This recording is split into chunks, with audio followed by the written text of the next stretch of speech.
mulai dari yang infeksi dulu ya. Abses paru. Kalian semester berapa, Dek? Semester 3, dokter. 3. Anatomi fisiologi semua udah lewat ya? Sudah, dokter. Di blok respi ini berarti beberapa penyakit sebelumnya udah dipelajari ya? Atau ini yang pertama? Sudah ada kemarin juga, dokter. Udah ada ya. Oke. Kita mulai aja ya. Untuk yang infeksi paru, selain abses paru, udah ada yang pernah dikuliahin?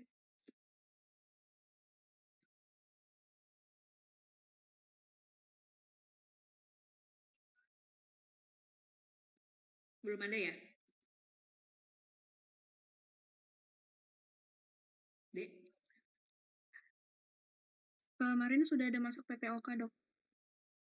Oh, PPOK enggak. Maksudnya kalau yang infeksi belum ada berarti ya, baru PPOK ya? Iya. Soalnya PPOK bukan infeksi, masuknya non-infeksi. Oke, kita mulai ya, abses paru ya. Sebentar. Oke. Ini outline-nya untuk abses paru. Jadi untuk pendahuluan dulu ya. Abses paru ini kalau abses ini kan berarti suatu proses supuratif ya. Dia merupakan proses infeksi di paru, di parenkim. Jadi kalian harus bayangin, ini infeksinya di parenkim, di dalam daging parunya, bukan di dalam alveolus, bukan di interstisial, dia ada di parenkim. Nah, infeksi ini dia akan membuat sebuah atau beberapa kavitas. Nanti kalian harus membedakan kavitas itu apa, bule itu apa, bleb itu apa. Jadi semuanya sama-sama eh, rongga di paru. Nanti karakteristiknya adalah air fluid levels. Jadi nanti ada contoh ronsennya. Dia bayangin ya di suatu rongga yang di dalamnya ada air yang abnormal. Sehingga nanti di ronsen akan terlihat bagian lebih bawahnya itu ada airnya, di atasnya ada udaranya. Di ronsen akan terlihat jelas, apalagi di CT scan. Untuk angka kejadian abses paru itu lebih sering di era pre-antibiotik. Nanti alasannya akan ketahuan karena etiologinya. Untuk abses paru nanti dibaginya ini berdasarkan buku PDPI ya. Dia dibagi durasi abses parunya, progresivitasnya, dan proses penyebarannya. Nah, jadi abses paru itu awalnya dari aspirasi pneumonia. Belum pernah dapat kuliah pneumonia sebelumnya, Dek? Sudah juga, dokter, kemarin. Sudah. Dokter siapa yang ngasih? Dokter Makrub. Oh, Pak Maruf yang ngasih ya. Oke, berarti Pak Maruf biasanya menjelaskannya pakai PDPI itu. Jadi pneumonia itu kan kami dari PDPI membagi pneumonia itu eh, hospital atau ventilator atau community ya. Jadi sebenarnya aspirasi pneumonia ini dia tergantung nanti dapatnya di mana. Biasanya di community. Jadi kalian jangan membaginya nanti ada community, hospital, ventilator, terus ada aspirasi pneumonia lagi. Enggak begitu ya. Nanti dia akan masuknya ke community biasanya. Tapi nanti perbedaan terapinya ya, karena acuannya nanti ke ATS IPSA. Jadi aspirasi pneumonia ini apa? Dia kan salah satu faktor resiko untuk abses paru. Bayangkan sesuatu yang teraspirasi. Kalian udah belajar kan aspirasi ya? Jadi apapun yang reflux, yang masuk ke dalam saluran napas itu kita sebutnya aspirasi. Nah, faktor resiko yang lain seperti kesadaran yang turun. Contoh, pasien-pasien yang dirawat di intensive care kan tidak sadar, posisinya pun setengah berbaring, otomatis yang namanya pemberian asupan makanan atau reflux dari asam lambung itu adalah beberapa faktor resiko aspirasi pneumonia. Terus ada gangguan pergerakan esofagus, ada struktur esofagus atau GERD. Jadi untuk manajemennya nanti dia dibagi farmakologi dan non-farmakologi. Untuk farmakologinya dikasih antibiotik, non-farmakologinya dengan tindakan drainase atau simpelnya disebutnya fungsi ya. Dan itu hanya bisa dilakukan kalau ukurannya lebih dari 6 cm. Kenapa memangnya kalau kurang dari 6 cm? Biasanya dia nggak nempel ke dinding dada, jadi kita nggak bisa masukin jarum suntiknya sama jarum aboketnya untuk nyedot nanahnya itu. Nah, ini definisi ya. Kita balik ke definisi lagi ya. Abses paru itu adalah suatu proses pelunakan nekrotik dari jaringan parenkim paru. Jadi kavitas itu harus dia lebih dari 2 cm yang terisi dengan debris nekrotik dan cairan. Kalau misalnya di bawah 2 cm sebutannya apa? Dari PDPI kita nyebutnya necrotizing pneumonia. Ya, nanti tata laksananya berbeda, prognosisnya berbeda. Jadi kalau di atas 2 cm kita sebutnya abses paru, di bawah 2 cm necrotizing pneumonia. Prevalensinya tadi udah disebut ya, lebih banyak lebih jarang untuk sekarang lebih jarang dibandingkan dengan yang pre-antibiotik era. Tapi dia kalau angka kesakitan sama angka kematiannya tinggi jika tidak diterapi dengan baik ya. Ini klasifikasi yang tadi dibilang ya, durasi, akut kronik, untuk dia bisa primer, sekunder, lebih sering sekunder sebenarnya. Kemudian prosesnya bisa hematogenik atau bronkogenik, penyebabnya bisa polimikrobiologi atau mono. Nah, ini penyebabnya ya. Jadi penyebab yang paling sering itu adalah bakteri-bakteri anaerobik. Kalau dari pewarnaan gramnya, paling sering tuh gram negatif bakteri. Bisa juga disebabkan oleh bakteri aerobik dan teman-teman yang lain ini, yang Staphylococcus aureus, MRSA ya, pneumonia, Klebsiella, Pseudomonas, kalau itu termasuk negatif sih. Nanti ini sebenarnya kalian hafalin nama-nama yang sering keluar aja, nanti nggak usah dihafal yang namanya aneh-aneh karena itu nggak akan keluar di ujian juga. Ini faktor resiko. Nah, kalau faktor resiko pasien-pasien dengan imunokompromis ya. Kenapa? Karena pasien yang imunokompromis ini kebanyakan pun dia refleksnya jelek, jadi gampang tersedak sesuatu sehingga teraspirasi. Nah, dengan risiko tinggi juga pada pasien-pasien yang kejang, alkohol, ada gangguan kognitif. Kemudian sebelumnya memang pernah ada masalah paru. Contoh bronkiektasis. Udah pernah belajar bronkiektasis belum? Yang gambarannya honeycomb. Bronkiektasis sudah, Dok. Sudah ya. Gini, terus bronkiektasis itu agak lompat ya kita. Kalau bronkiektasis itu kan prinsipnya parunya itu jadi berongga-rongga akibat kerusakan dilatasi abnormal bronkus di bagian distal. Jadi itu akan meningkatkan resiko kolonisasi bakteri. Nah, inilah nanti akan mengakibatkan necrotizing pneumonia kalau dia membesar jadi abses paru. Termasuk cystic fibrosis, bulla, obstruksi bronkus karena tumor. Kenapa nih obstruksi bisa bikin abses paru? Tadi kan yang paling sering terjadi akibat bakteri anaerob ya. Kalau ada obstruksi di bagian proksimal, otomatis di bawahnya tidak dapat oksigen. Itu dapat mengembangbiakan bakteri-bakteri yang anaerob. Kemudian sejarah riwayat corpus alienum, kemudian kontusio paru dan malformasi kongenital. Ibu siapa? Sebentar ya, Dek.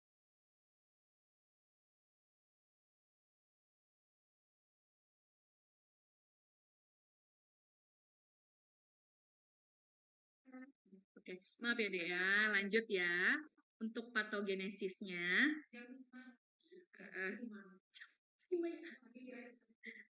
nah ini untuk patogenesis. Tadi kita akan membahas pneumonia aspirasi ya. Nah di sini ada yang oral hygiene.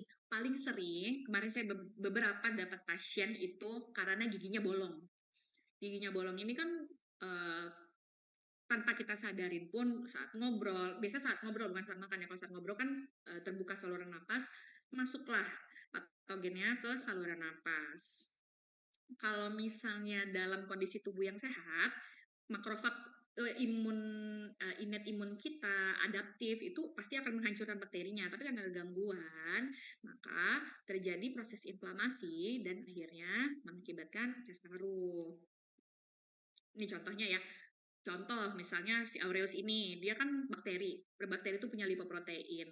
Lipoprotein ini akan dideteksi makrofag. Makrofag akan memanggil kemokin, sitokin untuk menghasilkan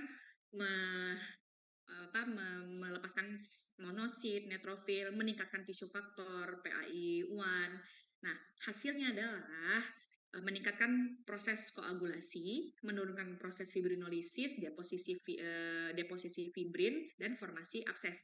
Kalau sudah ada formasi abses, otomatis bakteri akan berkembang biak di sana. Bagaimana cara mendiagnosisnya? Ini gejalanya khas. Misalnya pasien datang ke kita, nah ada soal nih, pasien datang, klinisnya batuk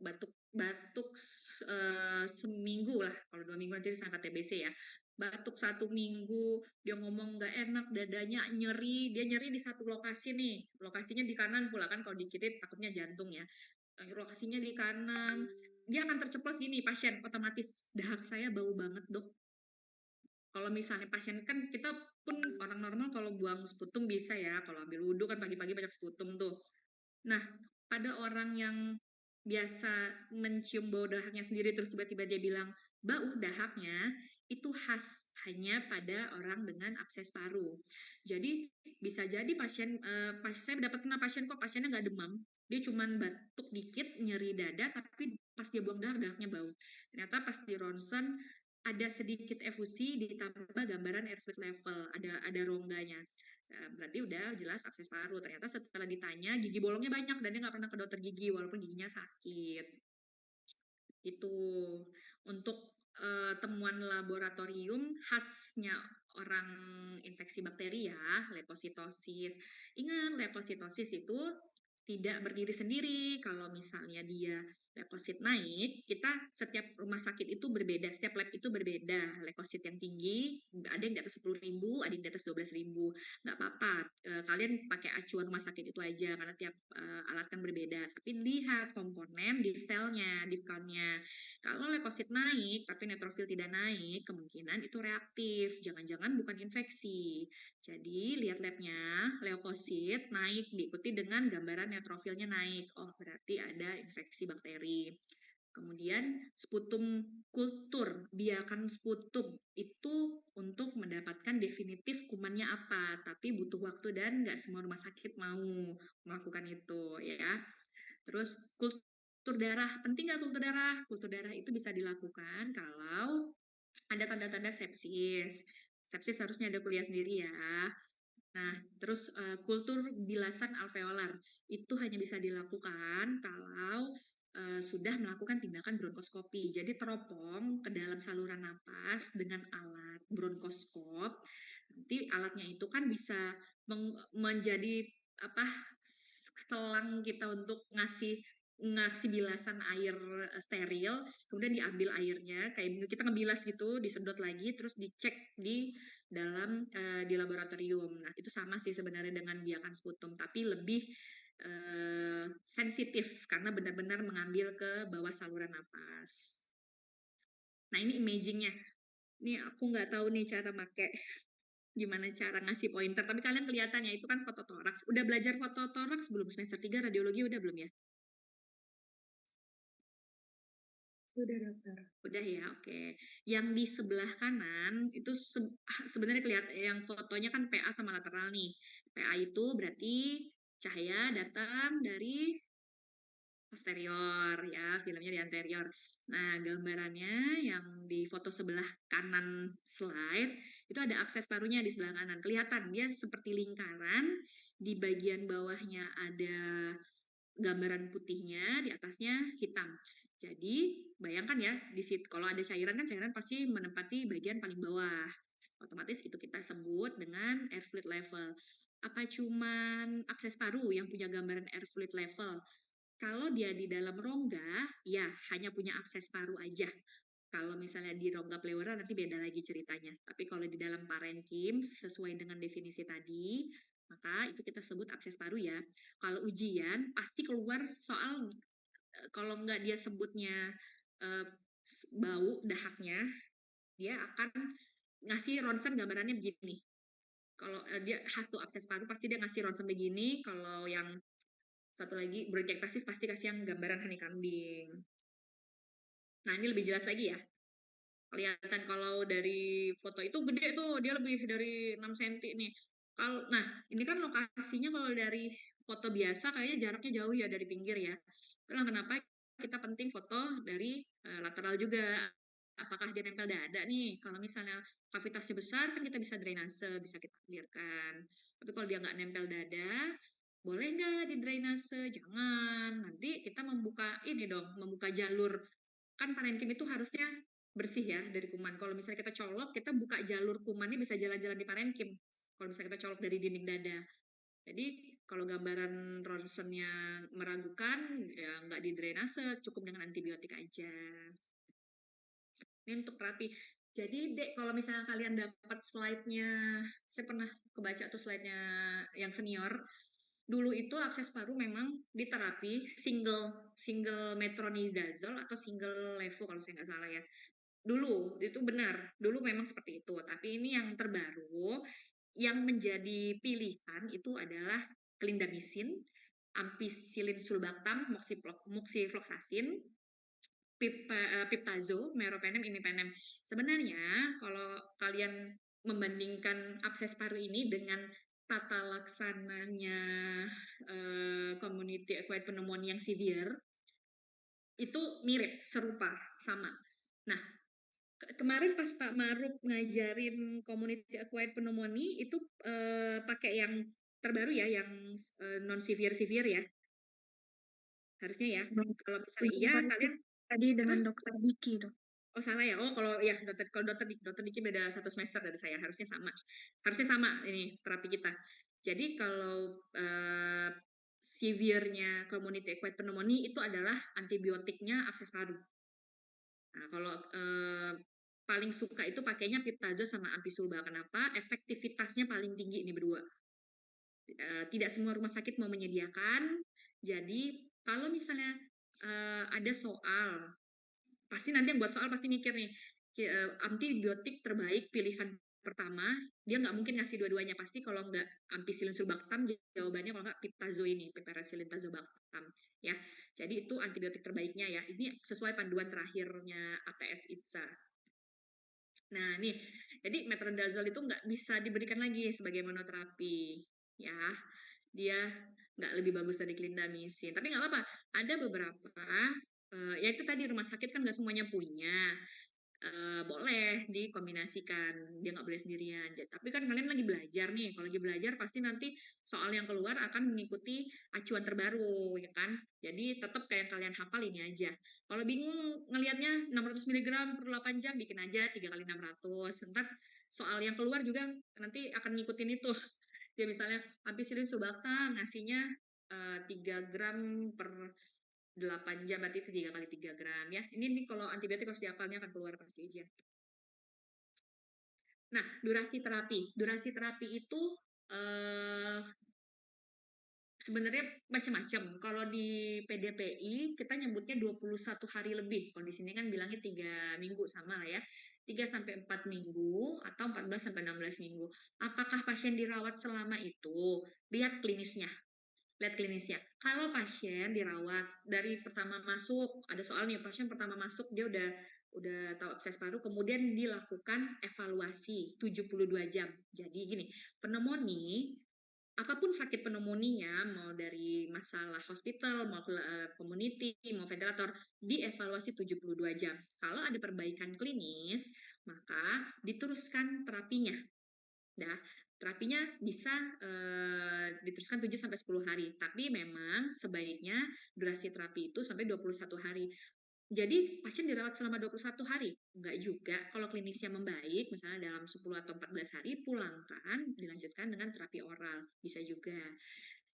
Di sini kan dibilang usia dan ukuran akses nanti secara bermakna kan akan berhubungan dengan perbaikan radiologis. Ya, kalau untuk mengevaluasi pneumonia sebenarnya dicatut dari ATS cukup dengan perbaikan klinis.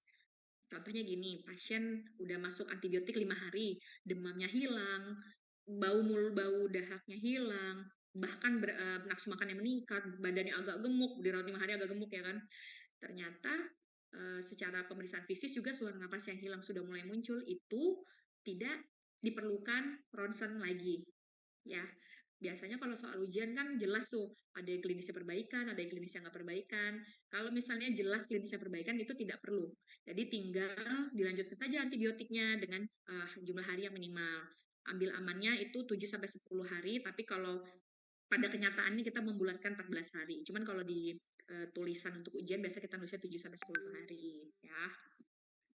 Nah, ini non farmakologinya. Non farmakologi ini melakukan tindakan invasif kecil ya, sama dengan fungsi, sama dengan kita membuat bypass di dinding dada, membuat saluran supaya nanahnya bisa keluar. Dan ini bisa meningkatkan kecepatan penyembuhan penyakit. Nah, kenapa? Karena abses di atas 6 cm itu jarang dia respon terapi aja. Biasanya lama dia. Tapi kalau misalnya aksesnya kecil, tanpa didrainase pun bisa. Jadi tergantung balik lagi ke klinis pasien ya. Ini drainase. Boleh perkutanius atau endoskopi. Yang paling gampang perkutanius. Itu maksudnya benar-benar kita colok dari dinding dada. Dikasih anestesi lokal aja pakai lidocaine, ditusuk, masukin aboket yang buat infus itu melalui dinding dada, terus dialirkan pakai transfusi set. Kalau misalnya dia nanahnya kental, boleh dibilas-bilas pakai cairan steril, Cl, Aquades boleh. Ya, kalau misalnya ada kondisi khusus seperti gangguan koagulasi, ada infeksi di daerah dinding dada, dia lebih bagus memakai teknik endoskopi. Cuman nggak semua tempat ada ya, dan kalau pertanyaan untuk ujian biasa nggak sejauh itu. Kalau pembedahan bagaimana? Kalau pembedahan ini pilihan terakhir, antibiotik gagal, drainase gagal, ya udah pembedahan kita konsul ke dokter bedah untuk dibelah dadanya, benar-benar dibuka kemudian dibuang, dibilas dinding dadanya. Kenapa nggak dilakukan dari awal? Karena resiko pembedahan itu besar pasti. Kalau tata laksana itu harus dimulai dari yang paling minimal efek samping. Nah, terus bronkoskopi ada tempatnya nggak? Bisa dilakukan bronkoskopi, tapi karena tidak semua tempat ada, termasuk di Jambi, maka kalau misalnya sudah cukup dengan terapi antibiotik saja, cek dahak saja, ya sudah tidak kita lakukan. Idealnya dilakukan. Udah. Ya, nah ini kalau misalnya kita dari endoskopi ya, kita scope, kita ngintip ke dalam. Itu gambarannya tuh. Jadi ini saluran napas nih bronkus nih, bronkus dengan cabang-cabangnya. Bisa nanti kita cari cabang yang paling nanti sesuai ronsen, misalnya dia di lobus bawah paru kanan. Ya udah, kita langsung masuk ke kanan. Nanti cari aja, biasa dia keluar tuh nanahnya di situ. Apa semua nanahnya bisa kelihatan di dalam? Enggak semua. Biasa aja yang ada fistulanya aja. Ada jalan pintas yang terbentuk akibat infeksi itu kan bisa membuat fistul tuh, membuat jalan pintas. Itu bisa keluar nanahnya dari sana. Kalau ada abses kita bisa membersihkannya. Tapi kalau nggak ada ya jangan dilubangi, jangan disakiti ya. Nah, ini yang tadi disebut ya, percutaneous drainase atau fungsi. Oke. Reseksi paru perlu nggak? Kalau benar-benar kavitasnya sebesar satu paru ya mungkin perlu ya, tapi jarang dilakukan. Oke. Nanti slide-nya dibagi kan ya, biasanya ntar buat kalian baca aja. Ini postural drainage ini juga bisa nih, dia membantu pasien untuk mengeluarkan dahaknya. Jadi pasien diposisikan kepalanya lebih rendah sambil di chest fisioterapi itu untuk memudahkan mengeluarkan sputum. Nah, untuk prognosis ini dia tergantung dari komorbid dan faktor-faktor predisposisi yang lain. Kalau yang datang udah kakek-kakek lahir tahun 45, terus giginya udah rusak, hancur, dia diabetes pula, HIV pula, mungkin bisa jelek prognosisnya. Jadi bisa ujung-ujungnya sepsis, pasien bisa meninggal ya. Jadi terus semua dipengaruhi oleh sistem imun yang jelek, misalnya malnutrisi, usia tua. Kalau misalnya pasien kena absesnya karena trio ini nih, Pseudomonas, Staphylococcus sama Klebsiella ini trio bakteri gram negatif yang paling berat efeknya ke penyakit, dia paling jelek prognosisnya. Tapi kalau misalnya datang bisa usia muda, terus kemungkinan sputumnya bukan karena bakteri gram negatif, biasanya hasil pengobatannya baik. Ini untuk kesimpulannya ya. Jadi kalau abses paru seperti yang tadi dibilang, proses pelunakan nekrotik dari parenkim paru yang rongganya lebih dari 2 cm diisi oleh debris nekrotik dan cairan akibat infeksi bakteri. Paling sering adalah bakteri anaerobik dan kondisi imunokompromis, resiko aspirasi, sepsis, riwayat infeksi paru sebelumnya merupakan faktor resiko untuk terbentuknya abses paru. Gejalanya nih saya lupa nulis nih. Gejalanya yang tadi ya, dahaknya bau banget. Terus dahaknya purulen, nyeri pleuritik, demam, bisa juga batuk darah ya. Jadi terapinya ingat aja dua, farmakologi dan farmakologi. Yang obatnya tadi harus diingat. Yang paling baik ampisulbah dan piptazo. Udah. Ada yang mau nanya dulu nggak? Karena masih ada satu lagi nih. Non infeksi kecepatan ya.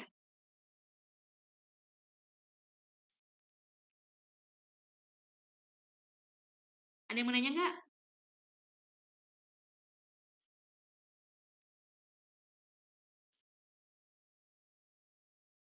Nggak ada ya. Oke. Oke, kita selanjutnya udah paru. Blok jantung udah belum? Blok kardio. Belum. Belum ya? Oke lah. Nih, berikutnya yang non infeksi ya.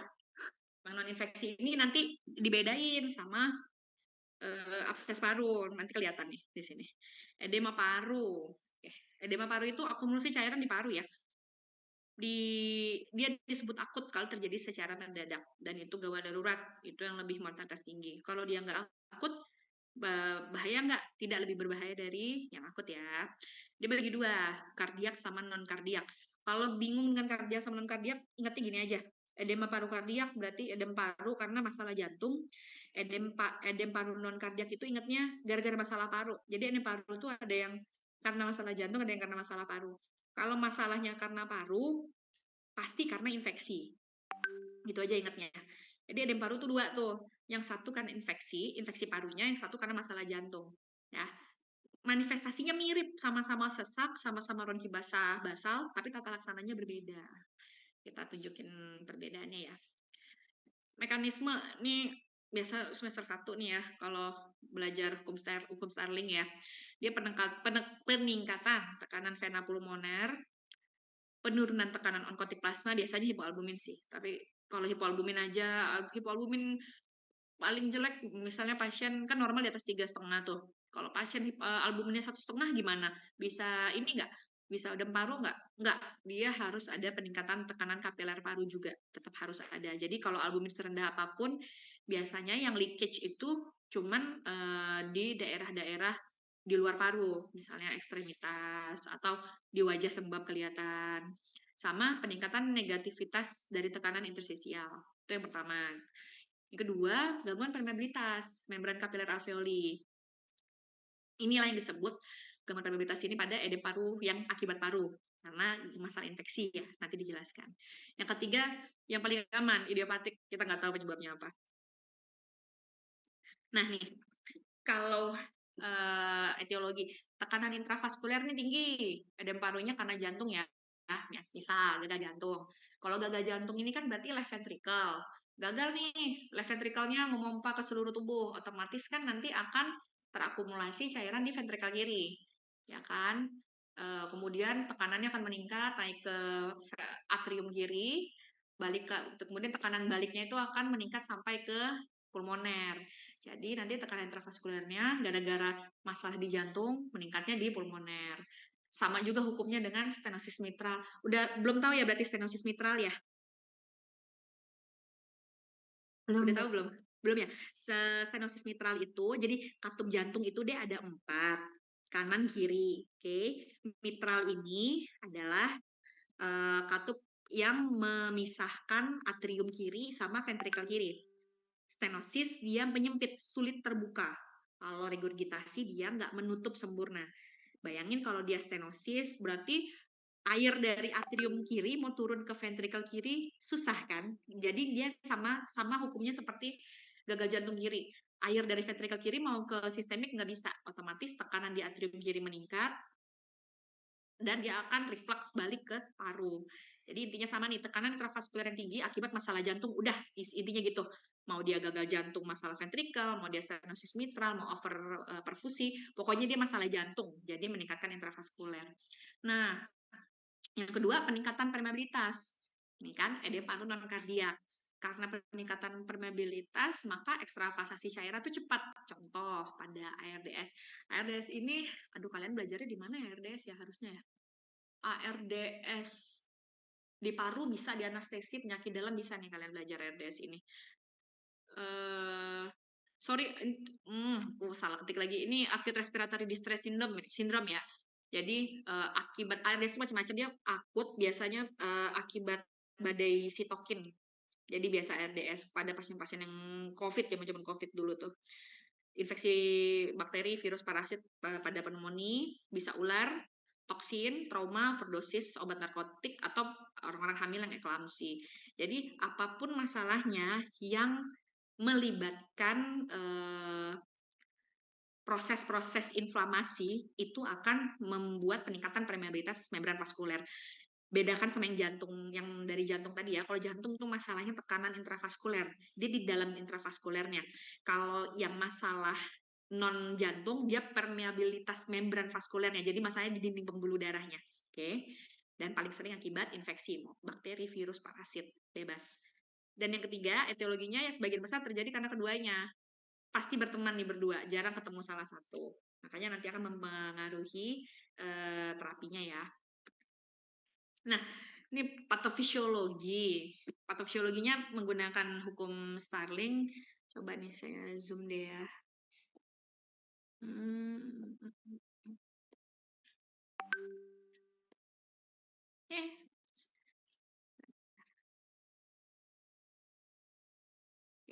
Ini gambarannya agak blur, maaf ya, nanti kalian lihat sendiri deh. Kan kalau yang di atas bisa.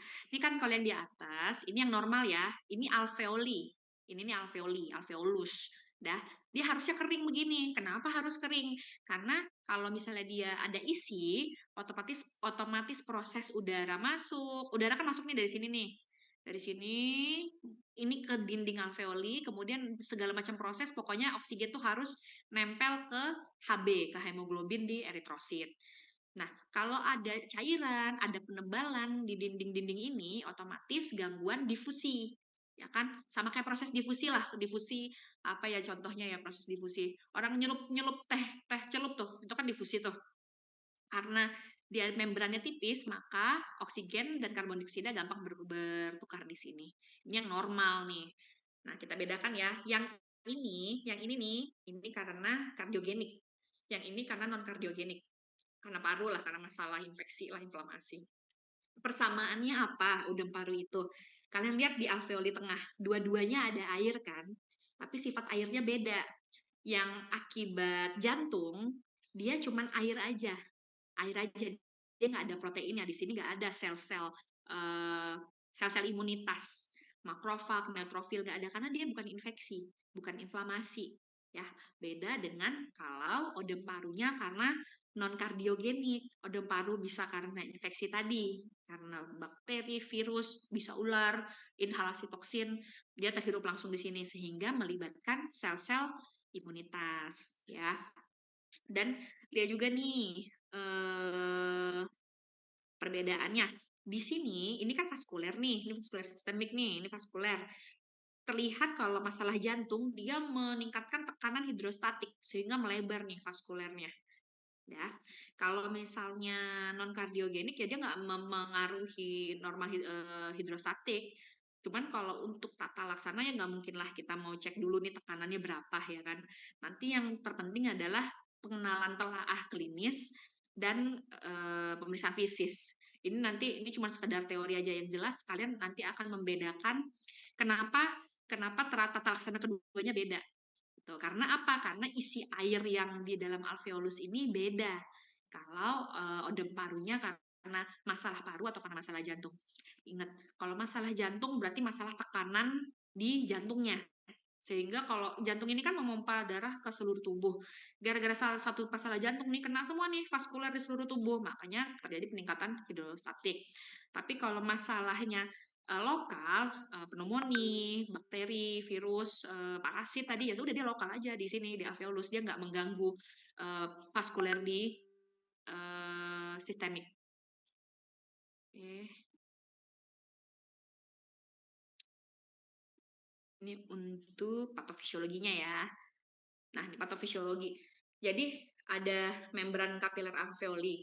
Ini dia perpindahan cairan dari darah dari ruang vaskuler ke ruang interstisial atau alveoli yang melebihi jumlah pengembalian cairan dari cairan ke pembuluh darah dan ke sistem pembuluh limfe. Jadi kalian bayangin tadi yang digambar ini, kan ini digambar ini kan saling bertukar nih. Yang normal aja deh, yang normal. Nah, ini kan yang tadi saya bilang ya, dia kan saling bertukar nih. Oksigen masuk, menempel di hemoglobin, keluar lagi sebagai karbon dioksida. Nanti prosesnya gitu terus tuh, difusi itu. Kan karena masalah gangguan tekanan begini, otomatis terganggu kan semua pertukaran oksigen dan karbon dioksida. Makanya nanti perpindahan cairan dari darah itu melewati ruang interstisial. Interstisial itu yang ini ya, Dek ya. Interstisial itu adalah rongga yang memisahkan dua ini nih, rongga dalam alveolus sama si pembuluh darah, si vaskuler. Jadi dia memisahkan, dia nih isinya matriks-matriks sih sebenarnya. Kalau misalnya ada inflamasi, dia akan menebal, mengganggu proses difusi juga, tapi nggak mengakibatkan ödem paru. Oke, yang kedua sistem limfe. Kalau kapasitas saluran sistem sistemik ini melampaui jumlah cairan, maka terjadi edem. Ya udah, sistem limfe itu kan nanti ada di dalam interstisial ini. Banyaklah cairan di dalamnya. Dia pasti tidak bisa menahan tekanan di dalam kan, otomatis akan leakage. Leakage-nya ke vaskuler iya, ke alveoli iya. Nih, ini proses akumulasi cairan pada ödem paru kardiak. Untuk sekedar penambahan ilmu, ini namanya PCWP ini pulmonary capillary wedge pressure, tekanan baji pulmoner. Ini normal nih 13 sampai 18. Dah, kalian ingat aja nih angkanya normal. 18 sampai 25 itu udah mulai odem. Tapi kalau odem alveolar angkanya di atas 25 ya. Bisa keluar nih pertanyaan nih angka-angka begini. Pada proses awal kan nggak langsung sesak tuh pasiennya, tapi sudah mulai tuh ada distensi pembuluh darah paru, kan? Mulai masuk tuh cairannya, mulai merembes, tapi belum ada pertukaran gas yang terganggu. Stage 2 ini interstitial edem. Tadi yang interstitial yang saya bilang tadi, ini udah mulai menebal, itu disebut interstitial edem.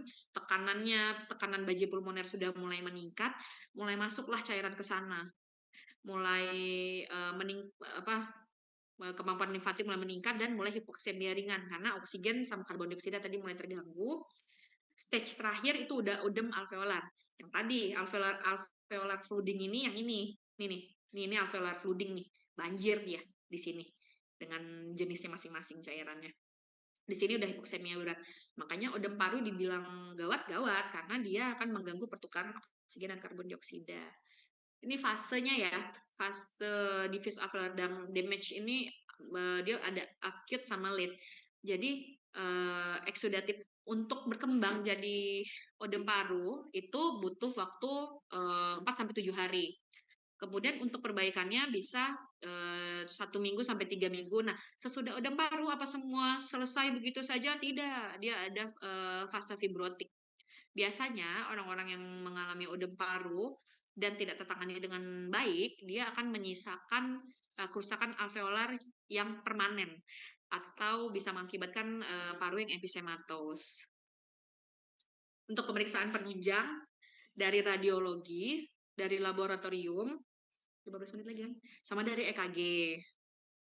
Nah, laboratorium, kenapa harus dicek troponin sama BNP, NT, Pro BNP? Nah, ini selama saya di Jambi saya belum pernah lihat ini dicek. Cuman kalau dikatakan ini diperiksa untuk membedakan ini ödem parunya benar-benar karena masalah jantung atau bukan. Nanti Pro BNP ini atau BNP ini kita untuk melihat ini masalahnya gagal jantung atau bukan.